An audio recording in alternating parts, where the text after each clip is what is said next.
Yes, my dear student. I know right now you all are busy with your exam preparation.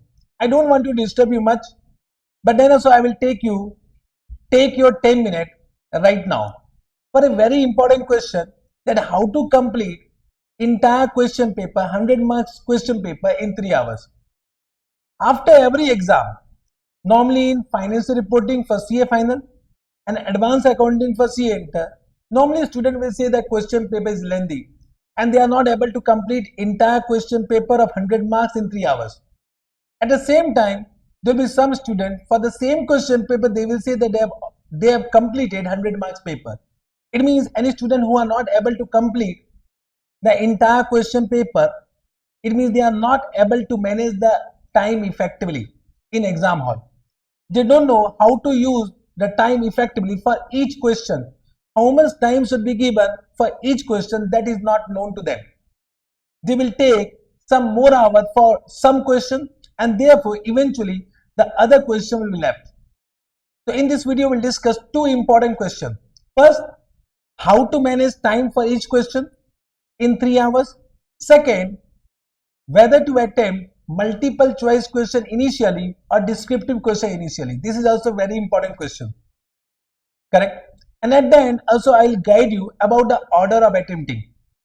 So these are the points which will be discussed in this particular video, and that is very, very important from examination point of view. Correct? One rule is what? If you complete 100 marks paper, then the probability to pass in exam is very high.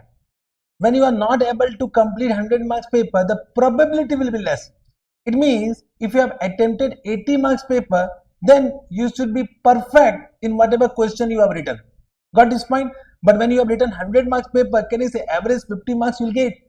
That is the rule of any CA examination.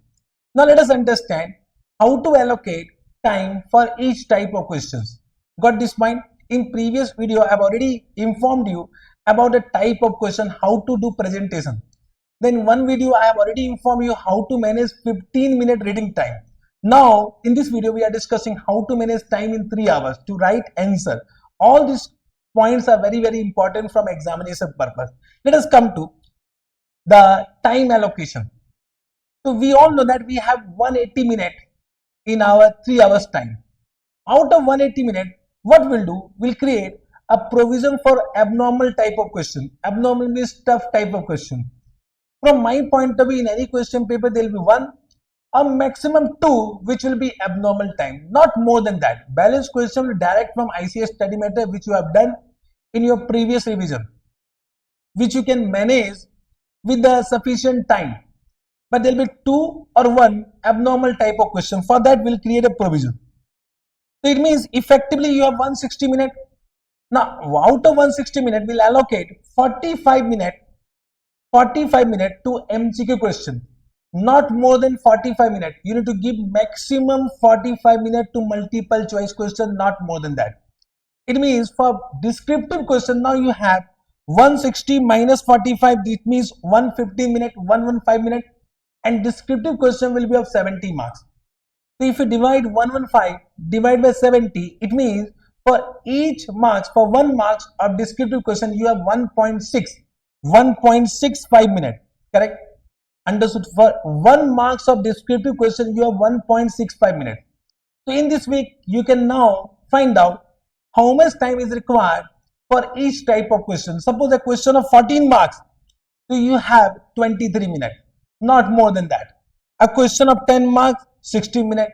A question of 8 marks, 30 minutes. A question of 6 marks, 10 minutes. A question of 5 marks, 8 minutes.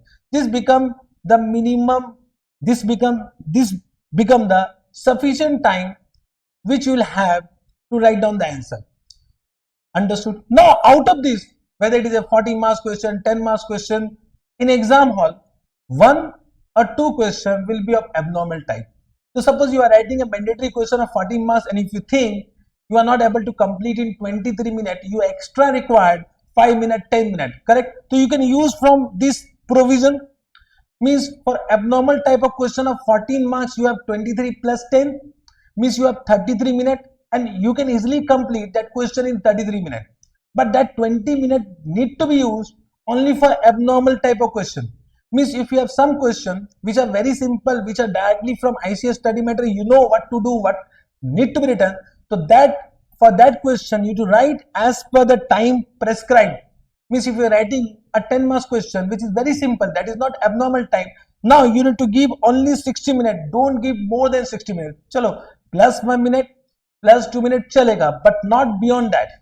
I hope you are understanding. If you do in this way, believe me, you can easily complete 100 marks paper in 3 hours. And if you complete 100 marks paper in 3 hours, the probability to pass in any paper will be very high. Very high, I am saying. Got this point?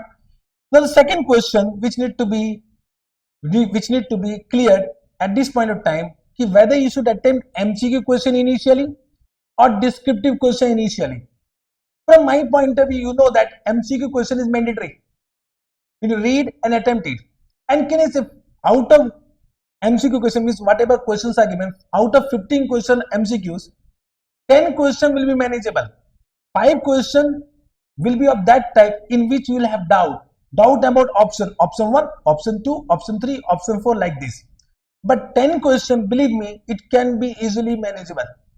Correct? So what I will say, you give out of 45 minutes whatever allocated, I will say start with MCQs. If you take my suggestion, don't postpone till the end. If you start with descriptive question, just try to understand what is your viewpoint, that you have 180 minutes and you take more time for descriptive. At the end, you will get less time for MCQ question. And MCQ question, if you know, it means you are getting marks. If you know the answer, if you know out of 15 questions, if you know 10 questions, you are getting 20 marks. Correct? So it means MCQ question need to be solved initially from my point of view. Correct? What is my suggestion? Out of 45 minutes, you first give only 30 minutes and try to solve entire MCQ question in 30 minutes. If you can do it, means if you can solve all MCQ question in 30 minutes, can you say you are getting extra 50 minutes for descriptive question? Correct? That is what one surplus time you have. But suppose you are not able to manage MCQ question in 30 minutes and you can manage only 10 minutes, 10 MCQ question in 30 minutes, and 5 question you have doubt. You are not able to understand what to do. Now don't waste your time right now, because right now you are wasting your time. So it is quite possible you are using some time of descriptive question. I will just stop here. 30 minutes completed, 10 question done, stop here. Means you have read all the MCQs, but 5 minutes you are finding some difficulty, quite possible. So right now don't waste your much time. I will just stop here, start descriptive question, and then come back to MCQ question for 15 minutes. Means whatever 15 minutes was allocated to MCQ, come back at the end. Now out of that option, whatever was doubtful, you can take any options, because right now just try to understand there is no negative marks. And if you are still in doubtful, you are not able to understand which option is correct, you can choose anyone. Some point may come from luck. Are you able to understand? Of course, I am not saying that you need to take any option as per your choice. If you know the perfect answer, choose that option only. But in this way you can manage. So I will suggest that first give 30 minutes, and if you think that the balanced question about MCQs are difficult, stop here, go to descriptive, then try to solve all the descriptive questions, then come back to MCQs for 15 minutes, then whatever balanced question MCQs that you can handle in that 15 minutes. This is the point. Now one more point which need to be discussed in this particular video about the order of attempting in descriptive questions. Normally this is very important. So there is no pattern of order of attempting.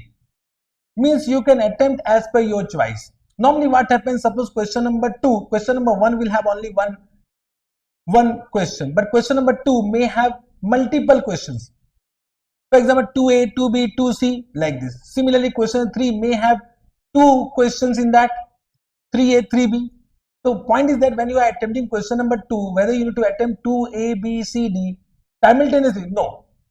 If you want to attempt 2A, attempt first 2A, then you can go to 3B, then you can go to 4A, as per your choice.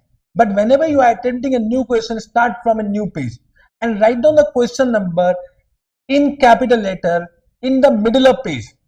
Write down the question number in the middle of the page. Middle means stop, middle of the page, stop, middle of the page. with capital letters, so that your examiner can understand that yes, you are solving this particular question. So there is no order of attempting. You can order any question as per your choice. Understood?